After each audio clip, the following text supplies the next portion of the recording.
You need to create a people's bank while you are young. And what is that? What is a bank of people? Normally we consider a bank as an institution. Well, it can be, but it can be in flesh. And how can it be in flesh? I consider each one of y'all and all my new friends and my old friends and the ones that I continue to work on developing as my personal bank of friendships. Me and Jacob, a great example of working to maintain friendships. Well, all of us are really, and actually everybody that's actually here today. We've all made a very strong effort to stay in touch, to go do stuff with each other, to really help and support each other. Yeah, everybody here except Tawan and Desmond, and that's going to change soon. And why is that? Because we need each other in a big, big way. And I don't mean like, hey, it makes me feel good when I see you, that's nice, we have a little superficial conversation. I mean real friendships that if any of y'all needed something at midnight tonight and y'all felt like you could not call me, then I have failed you. I have failed you. If you need a ride somewhere and you don't think, well, I know Kevin, I know he's busy, but I know I don't feel like doing it, and you don't call and use that friendship, then I have failed you. I'm not maintaining my bank. I'm not putting equity into my bank. And I mean emotional, financial assistance, physical support, and promoting a healthy lifestyle, all of these things, promoting healthy children. Like, it's all okay. It's all what we need to be doing. We need to find spiritual support, and we don't need just the dogma of every single religion shoved down our throat to separate us from other people. It's bad. It's bad. We're meant to be social. God made us social for a reason. What is the worst punishment a man or woman can have? It's isolation. Put them in an isolation tank in jail and they go crazy. So you don't need to be a guru to know that we need each other. We don't need to be separated. And how can we have intellectual ideas and talk about things without offending each other? Like, that's why we need a group like ours, so we can discuss things. And if something I say irritates Jim, Jim will, because I know and I trust Jim will soon say, he was not talking about me, he was talking about this idea. And then we can discuss the idea as men and use our mind and spirit to formulate what we think about a thing. That's really missing in this world in a large degree. Oh yeah, thank y'all. If y'all have not got the audio book, go get it. It's phenomenal and it continues to do well. So I just appreciate it to all of y'all that continue to buy it. It helps us here to help support what we do. So thank you a lot, and go get it in the link. Now this is a big problem. You know, whenever you have a bank of people, let's say like a big dictator, I mean, you could even say Obama and Trump, both of them had the same sort of loyalty that these guys had to them. That's mass delusion. It's mass delusion. If anybody ever raises your hands and worships your political leader, we are lost. There is no freedom in that. There is only subjective slavery. There is no other way around it. If y'all have never read the book, Mass Delusion and the Craziness of Crowds, I forget the exact title, but boy, you sure should. And what do I mean by all this? Like a people's bank. We need people to help us know things that we don't have time to figure out. Times that these two young guys in the back, they're working all day, every day. They don't have time to know that one of the head CEOs of Campbell's just came out on a recording and said, I would never eat this crap. I just found out what was in it. They leaked it. Somebody recorded him and they leaked it. And instead of Campbell saying, we're going to fix our problem, they fire him and release press, PR. And what does this guy say? He said, it's not healthy. It's not healthy. I don't want to eat this piece of chicken that came from a 3D printer, do you? This is Campbell's soup. This is what our parents gave us when we were kids. These are things that we trust. Like, oh, I feel kind of bad, I'm a little sick. Mom brings you some Campbell's soup. That's bad. I don't know if y'all can read that, but it has some bad words in it from the guy who said it. We have blank for blanking poor people. It's nasty. It's crazy. And we had a good friend out here that used to come frequently, and he didn't think there was poison in anything. One of the reasons why he didn't come anymore. Well, if we don't have friends that can point things out to us and we have an open, honest mind and we go, well, I wonder if my buddy is actually on track with that or not. Maybe I should look into it myself just a little bit since I have to eat every day.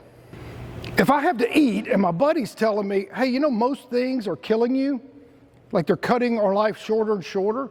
I don't know if y'all know this, but in the United States, the life expectancy continues to drop every single year.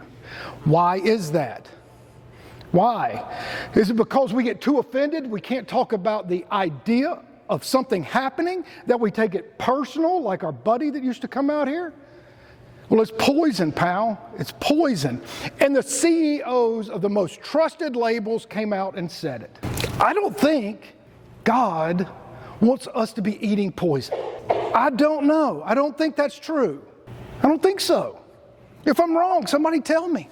But we're supposed to be good stewards of the land. We're supposed to have good, happy, healthy cows like we have out here, like what we just have been eating.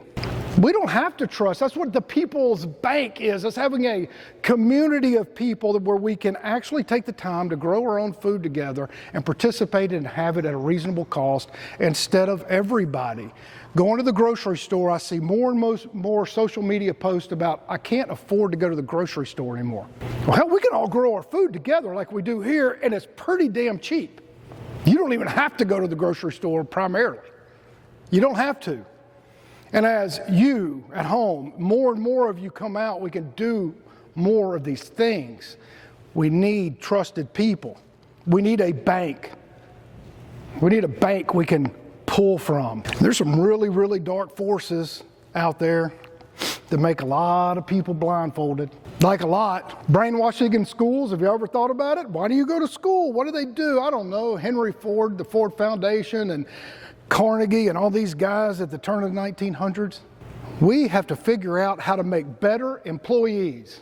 We don't want them to be smart. We don't want them to critically think. We want them to respond when that bell rings. That bell rings, time for me to go to my next station. Time for me to do the next thing. All of the lies that we've been told under the scamdemic. We've been told that fluoride is great for us. All the fake narratives that have been getting us into wars since World War I.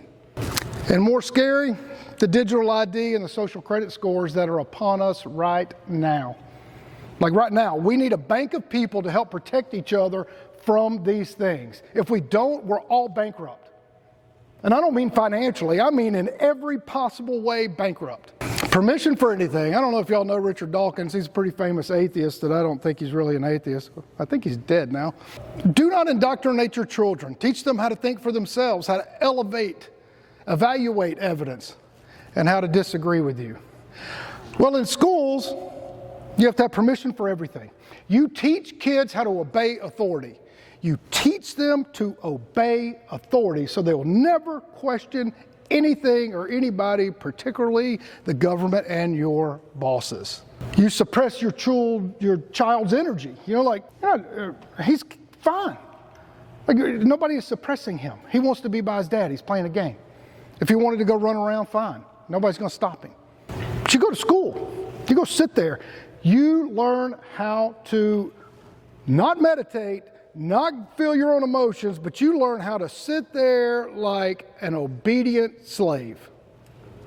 And I'm going to memorize this crap that you tell me, and I don't know why Napoleon marched on Moscow. I just know that he did. They don't teach you those things. They don't teach you anything about the whys. Just memorize these things, these dates, and then move along. Move along. There's no emotional intelligence, there's no critical thinking, there's no art of communication. You know, I was told a few things whenever I was young in my 8th and 9th grade year. We were going to run out of oil, and we were going to have a population that was going to We were not going to be able to feed the world. We couldn't feed the world. Well, none of those things are true, and Al Gore's Inconvenient Truth documentary proved all these years later a lie, a lie, a lie, a lie, and another lie. Another lie. It's all a lie. If any of y'all are in the oil business or know anything about it, we are not even close to running out of oil. Not only in my lifetime, not in your great grandkids, and way beyond that. It's not happening. It's just not happening. The scamdemic. Oh, this is really a bad one. And why is it bad? Because you had some of the most preeminent, prominent doctors, the biggest cardiologists, the most lettered, the most in the prestigious magazines like Peter McCullough, all these guys that were whistleblowers at the vaccine manufacturers, all getting squashed, their lives destroyed, their medical license pulled from them. It's called practice medicine.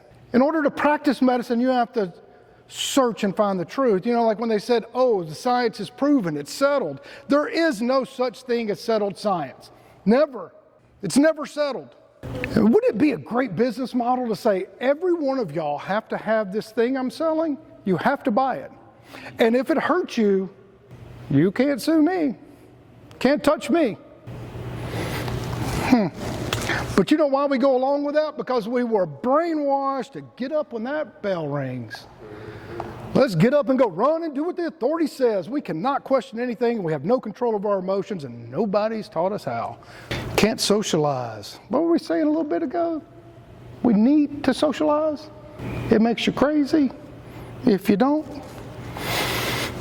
I don't know. This has bothered me for a long time. Ever since Harvard came out with this study that fluoride lowers your IQ significantly. It calcifies your pineal gland. It is a big, big problem. It is a huge problem. So we have poisoned food, we have dumbing down our kids in school, and we have lowering our IQs. Why do we want to kill and poison ourselves? Why do we want to not learn anything? Why do we not want to use our minds? And why do we want to drink poison out of the faucet? Most people don't even know nothing.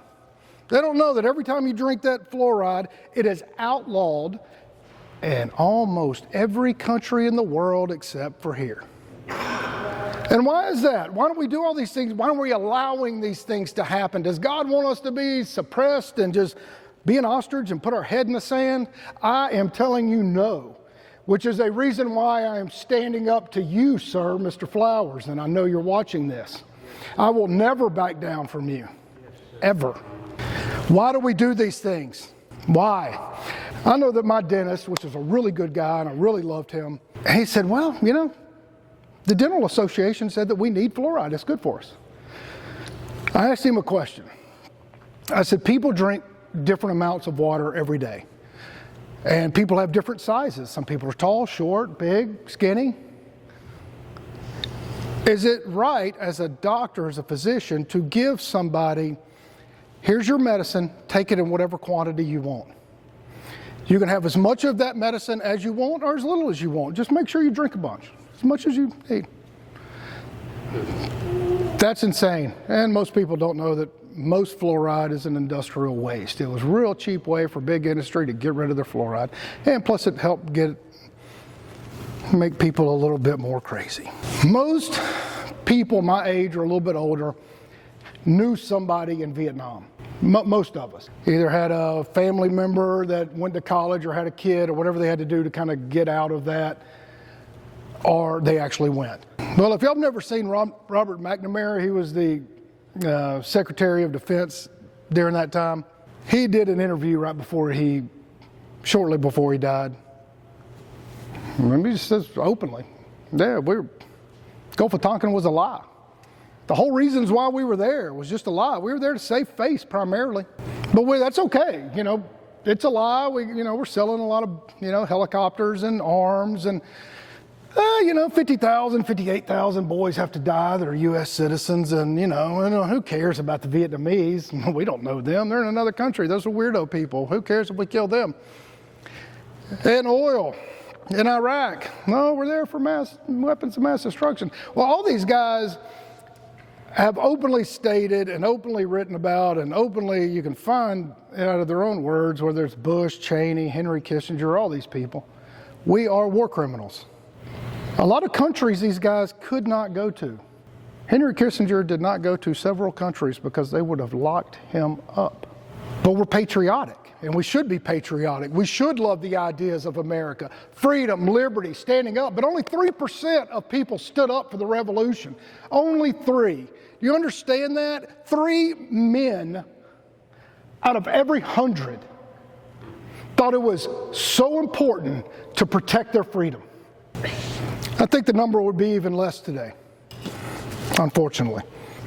And this is the biggest and scariest. This is why we need a bank of people. If Mario says something on some type of social media post that the government does not like, he gets some kind of complaint from somebody that has a high social credit score.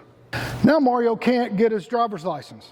Now Mario can't buy a car. Now Mario's not going to be able to refinance his mortgage. Like, this is already happening in the world already. This is happening right now in China and parts of Asia. This is happening in the UK right now. They're implementing this across Europe as we speak. They did it in Canada during the scamdemic. All these truckers got together and said, hey, we are not getting vaccinated. What did they do? Because they have cameras everywhere, they got everybody's driver's license plate and froze all their bank accounts. Those people could not get food, they could not get fuel to go home, they could not function at all. You don't have to put them in jail.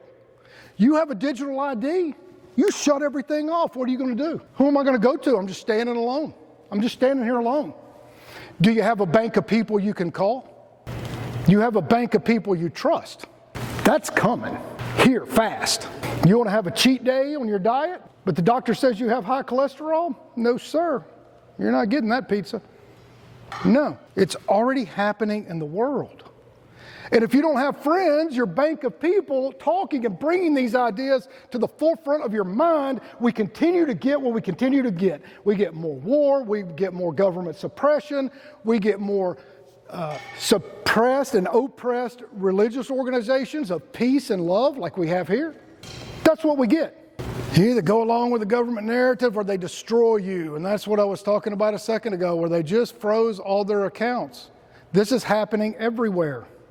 And it just didn't magically stop because the scamdemic went away. That was a warm-up. And if anybody doesn't think that was a warm-up to the big party that's about to start sometime soon, you are out of your mind. Out of your mind. It's kind of like 1984. War is peace, freedom is slavery, ignorance is strength. I mean, they didn't write about these things for no reason. It's crazy. We need happy people. We don't need George Orwell's 1984. We don't need Alex Huxley's The Brave New World. We don't need those things. I firmly believe God put us together to enhance our intelligence, enhance our ability to be more emotionally stable, to be more spiritually in tune, for us to go laugh like we did last week and walk silently out through the woods in a silent meditation out to the future meditation center. To go move the animals like I'm going to recruit some of you guys to help with in a minute. Like, those are important things. If all of a sudden you can't buy food because the government says you can't, where are you going to go? What are you going to do? Well, I spelled there wrong, but there is almost nothing more important than a connected tribe. And I mean nothing. Nothing. Like, if we need somebody to work on some computers, I need to be really good friends probably with Desmond. If we want to build a plane, I probably need to be better friends with Twan. You know, if I really want to learn how to be a better smartass, I should probably hang around Steve a lot more often. You know, I mean, these are important things, right? If I need a diesel mechanic, I better love on some Mario. If I want to show people big, pretty smiles, I better stay in touch with Megan. We need each other. Because I don't know how to cook a damn thing, so I love Dean even more. We need each other. We must be really inconvenienced. Like, sometimes it is inconvenience. It was probably an inconvenience for you to come here today, Mario, but you did. You came here Why? Why'd you come? I know why you came, because we love each other. We have a friendship, and it's growing, and it's building. It's important. If we don't maintain them and go out of our way all the time, our bank, our people's bank, our balance is zero. It's zero. And we all need to be extremely wealthy in our people's bank, and we can be. Thank y'all. If this resonates, please come out and join our bank of people. We'll see you.